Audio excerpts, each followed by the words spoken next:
Hey everyone! So it's been a year since Bro Deschanel's amazing Death of Cinema video. And if you haven't seen that, definitely go check it out. But then, come back and watch this video. That video is really awesome. It just talks about the Oscars in 2022 and the state of cinema, and she really laments the new studio era that we're in and just kind of how bad movies are. This new studio system has two major facets to it. The first is where major studios today have fallen right back, perhaps even deeper, into the risk-averse culture of the old studio system. And she's in good company. Quentin Tarantino says we're in the second worst year of movies. What's your analysis of current state of cinema? It makes the 80s look fucking great. We're living through another repressive time when it comes to cinema. Martin Scorsese just talks about how difficult it is for young artistic directors. So I wanted to take a look at the 2023 Oscars and just kind of look back in the past year and see if her arguments still stand up. Bro Deschanel's main arguments in her video are that studios are crushing auteurs, that spectacle is just overtaking art in the movie theater, and that streamers are really just adding a huge amount of low quality content to the cinema landscape. So I want to take a look at that with the context of this past year. First up, a year in review. If you look at the top box office numbers, 13 out of the top 15 are derivative IPs, and the other 2 are based on a video game and a book. Of the top 20 highest grossing films of 2021, Free Guy and Encanto were the only films that weren't a reboot, remake, or sequel. So it's similar to last year. What's dominating the box office are a lot of superhero films, a lot of big budget, heavy CGI films. And it's not the kind of cinematic art films that Martin Scorsese yearns for. However, it's been a really good year for art films too. Everything Everywhere All at Once won Best Picture and swept the acting awards. But it also made $100 million at the box office on a $25 million budget. Everything Everywhere's financial performance was also really interesting because it bucked the trend of having really high opening weekend and then every week from that falling, because it spread with a lot of word of mouth reviews and a lot of people really enjoyed it and encouraged their friends to go see it. The Banshees of Inisherin also made $40 million on a $20 million budget and was nominated for a ton of awards and was just a fantastic movie as well. Even the very low budget Aftersun was successful on its tiny budget and even got an acting nomination at the Oscars. So overall, these art character-driven films did really well this year, and it was exciting to see. I think they did better than recent years. Part 2, auteurs versus studios. In her video, Bro Deschanel kind of laments the decline of auteur filmmakers and the rise of the new studio era. But for right now, if you are an auteur or an aspiring one with dreams of making an original film, chances are the established studios like Disney, Warner Brothers, and Universal are not going to give you the time of day. Deschanel describes how filmmakers like Martin Scorsese and others upended the old studio system. Now, she argues, we're in a new studio era, and it's difficult for even filmmakers like Scorsese and the Russo Brothers to get art films made. And I think to that argument, I have 3 main responses. First, auteurs don't necessarily guarantee better films. 2, auteurs can make movies, but they need to accept smaller budgets and constraints. And number 3, there are auteurs who are consistently making really cool and interesting films out there. So number 1, auteurs don't necessarily guarantee better films. So if you want to look at a studio movie that was terrible, look at the Star Wars sequels. It was just a clear example of death by committee. There wasn't a singular unifying voice that had a cohesive idea for these sequel movies. Who are you? I'm no one. Do you want to know the truth about your parents? They were nobody. They were filthy junk traders who sold you off for drinking money. Long have I waited for my grandchild to come home, Empress Palpatine. It was just different people not being committed and making different decisions that didn't even agree with each other or make a cohesive narrative. But you can also have death by Dictator, and I think the Star Wars prequels are a great example of that. I don't like sand. George Lucas just had too much power in making of those movies. He had too many yes men, and he didn't have anyone to really push back and challenge him. And yes, he had a great idea, but the execution of those movies leaves a lot to be desired. And some of the best content from those really cool ideas that George Lucas had are not written by him, like the Clone Wars. The point is that filmmaking is always a collaborative process. Yes, you need really strong ideas, but you also need editors and you need people willing to say when something isn't so good. Deschanel also cites the Russo Brothers as an example of filmmakers who had a ton of success with the Captain America and Avenger movies, but had a lot of difficulty getting funding for their character-driven dramas like Cherry. Joe Russo, the director of Avengers Endgame, said, When you talk about making character movies like Cherry, even we are finding that it's becoming increasingly difficult as the months pass. Not as the years pass, as the months pass. And I don't want to be mean, but my first response to that is that Cherry is a terrible movie and it's not very good. And if someone pitched me that movie with a $40 million budget, I'd be like, it's not great. And honestly, the Russo Brothers don't have a great track record outside of those Captain America and Avenger movies.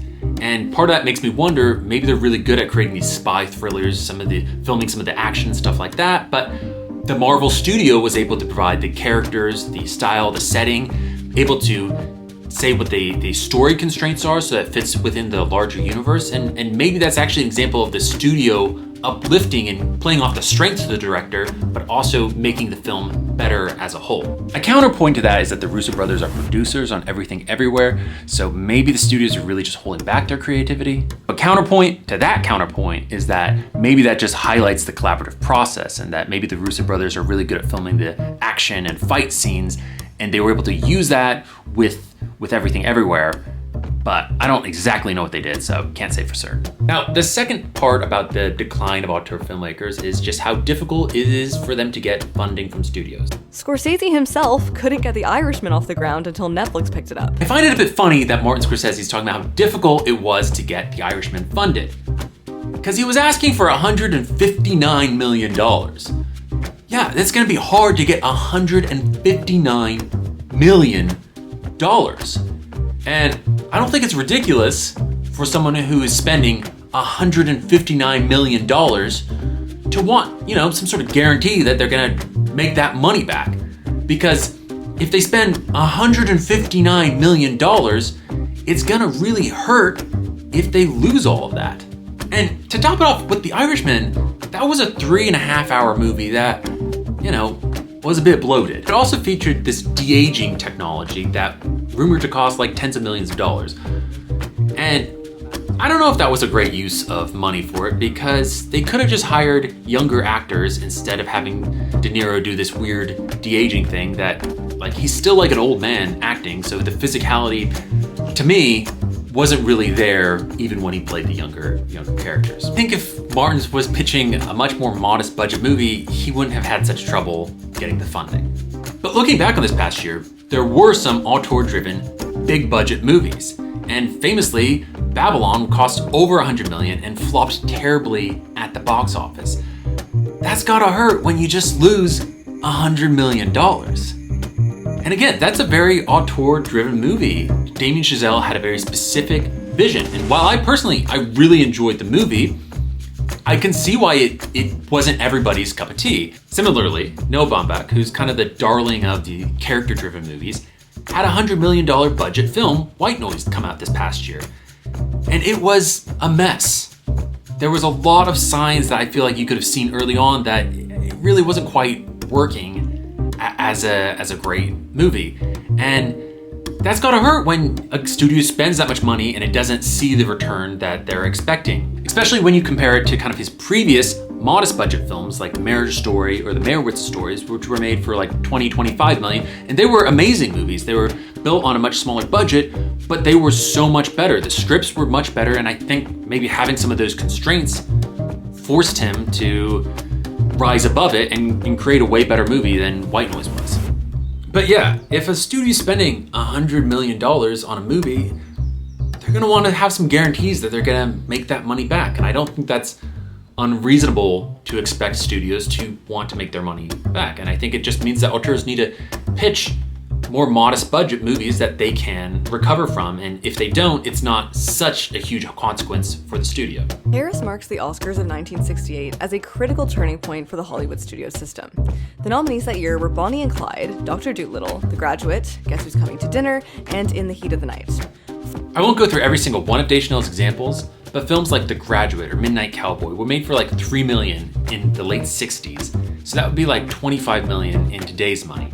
So I think if auteurs were pitching $25 million movies, they would get made.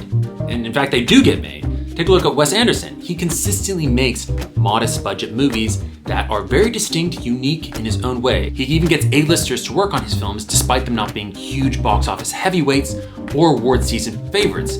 He just creates really unique and distinct experiences that people want to be a part of. And other auteur filmmakers could do the same thing. And a lot of Wes's movies look like they're way more expensive than they actually are. I think The Grand Budapest Hotel is a great example of that. It looks like it's a $100 million movie, but Wes understands some of the constraints that he's working with, and so he figures out ways to work within his limitations. And so he's really expanded a lot of stop motion animation to make it look stylistically coherent with his film, but also exciting and, big budget. He makes scenes look like they're creative choices and not just budget constraints, which I think is a sign of a really creative filmmaker. While not a director, another example I think would be Nicolas Cage, who consistently makes these kind of mid to low budget movies. And while you may not like the movies, he's clearly an artist at work, trying and taking risks. They don't always work, but he also makes great films like Pig and Mandy that are really unique and different than the big studio movies that are being made now. And there are a lot of other examples of auteurs continuing to make movies. Christopher Nolan has a new movie coming out, Guillermo del Toro just won an Oscar, P.T. Anderson, Darren Aronofsky, Catherine Bigelow, Jane Campion. There are a lot of good art films being made. Maybe they don't have the same cultural cachet as the 60s, but they're out there and they're available to watch. I also think hindsight is 20/20. It's not like you're going out to watch the worst movies of the 60s. We just see the best films of the past and kind of assume there's a higher hit ratio than there is now. Part 3, art versus spectacle. Broe frames these two in competition. There are certainly many soulless, pure spectacle movies, but spectacle can contain art too. Top Gun's stunt work, practical effects, cinematography, VFX are phenomenal and examples of high quality craft. I think this can descend into an art versus craft debate, and maybe in this case, Broe wants to focus on art specifically based on characters and human connections. But I just wanted to point out that a really good action movie or a really good horror film are artistic in their own ways. And I think that movies that are based on a big spectacle, big CGI battle, they can be a genre too, just like musicals or westerns dominated the box office. And a lot of classic cinema has movies that, aren't these emotional dramas that everyone likes to talk about now. People love to talk about The General and how great of a movie that is, but I wouldn't say that there's much emotional depth in that movie. Something like Django's 1966, that's a great Western movie, but it's not like this big emotional drama that's going on there. Maybe adult dramas have less cultural cachet now, but that's not necessarily a bad thing. Actors have only been famous, cool, and respected for a brief period of time. Part 4, streaming. So Deschanel had a lot to say about streamers. But the streaming services pose an entire host of new threats to small and mid-budget filmmaking. Those projects fall into the ether of the endless formulaic shit that the platform churns out by the bucket load every month. And I think it's really interesting to look back on this past year because streamers had such a miserable year. Netflix is trying to stop password sharing, and that's received massive backlash, and they've somewhat walked back their position. We'll have to see how this plays out, but I think the reality is that Netflix's low-quality content has caught up with itself. Many people are willing to pay for Netflix if they can share it with friends and family, but they won't necessarily pay if it's just for their house. I actually think that Netflix is quite a weird company in how they use their data. For a 20-year-old studio/production company, they have very few original IPs that are household names. Maybe Stranger Things? They have a few big-name films, but those are more the exception than the rule. If you say, let's watch this new Netflix original film, you're likely to think that the film will be bad, despite the fact that The Irishman, Power of the Dog, Matilda, All Quiet on the Western Front, and Okja are all Netflix films. Their good films feel more like hired guns rather than being part of the Netflix brand. So the overwhelming bad quality has severely hurt their image, and they're paying for that now. Their reputation for ruthlessly canceling new shows has also caught up to them. Many people are wary about starting new shows, which then leads just to stats about the first month of watch being even worse, which leads to new shows being canceled even more. People may be willing to put something on to run in the background because it's available, but that doesn't mean that they won't cancel Netflix if they have to pay more. So overall, I think that quality really still matters. So in conclusion, Broe Deschanel's video is great, and I mostly agree with her. Really good art films are being made. It's easy to look back at the past and see all the great bangers that were being made, but that's because you're not purposely going out of your way to watch the worst movies of the past. Auteurs can still make movies today. They just may not be as prestigious or guarantee box office success. But you can work with a modest budget. Auteurs don't guarantee the best creative output. Having constraints doesn't mean someone's vision is ruined. Spectacle can contain art. Making a thrilling horror movie is not easy. Making a visceral experience like Top Gun is extremely difficult. CGI and VFX are art. It may not be what you want to see, It might not be your genre preference, but there is an artistic vision there. Finally, streamers are facing a reckoning due to the quality of their content not justifying a higher price. Thanks so much for watching this video. If you enjoyed it, you'll probably enjoy a lot of Broey Deschanel's other videos, but I'd appreciate if you watched some of mine.